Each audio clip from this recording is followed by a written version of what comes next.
we're joined now by Bruce Boudreau. With the losses mounting, Auston Matthews out, we want you to put on your coach's hat, be Craig Berube right now, and tell us, you're standing in front of your group in the room, what is your message to the team, considering you've lost your captain for a little bit here?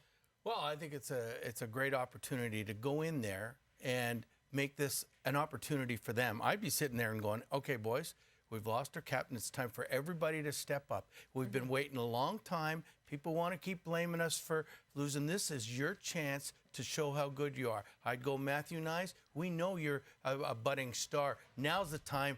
Prove it. William Nylander, you've been wanting the press to be positive for a long time. Step up and show you're a leader. Morgan Riley, this is where we need you as a defenseman, as the lead defenseman on this team, to step up and show it. But this could be a great opportunity for you. Don't look at it as Auston Matthews being injured. Oh, woe is us. Let's take it and go with it and run with it and show how good we can all be.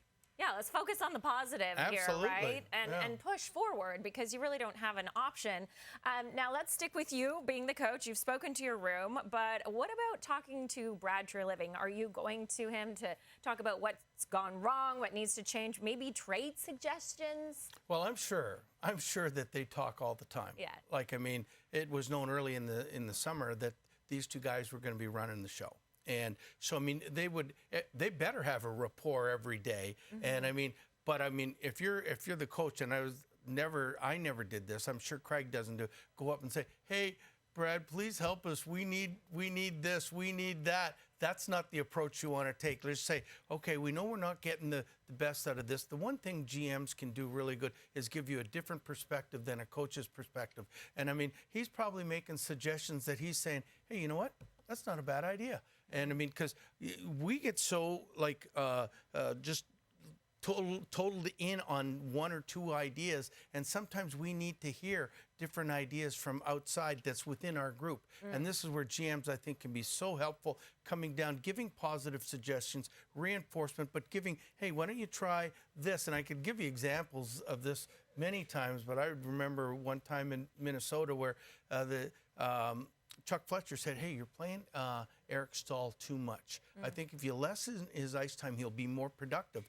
And I said, I never thought of that, because I just kept putting him out all the time. Well, he ended up scoring 42 goals that year. So, I mean, these kind of things end up working. So it's good to hear ideas from the GM. But if you don't have a good rapport with the GM, you're in trouble to start off with. So I hope it's going well with that. It's really got to be collaborative. Absolutely. I guess, what you're saying.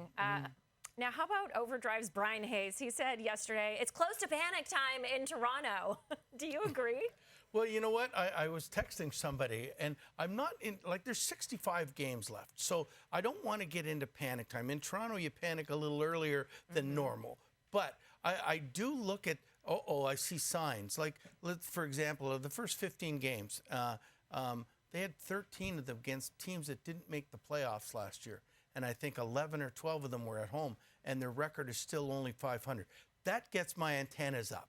That gets me thinking, what's going to happen when we go on that road trip and we've got to play in Colorado, you know, in Dallas, in LA, in Anaheim, and you do that 5-game road trip every year, and you do it 2 or 3 times, and to see all the teams. So, I mean, they haven't done that yet. Right. You know, so I mean, they've played the Nashvilles and the Columbuses and Bostons who didn't make the playoffs, and Buffaloes. So that's the part that gets me going, we'll see with their true colors when that happens. So I'm looking forward to actually the Leafs playing the higher seeded teams to see what they're really made of.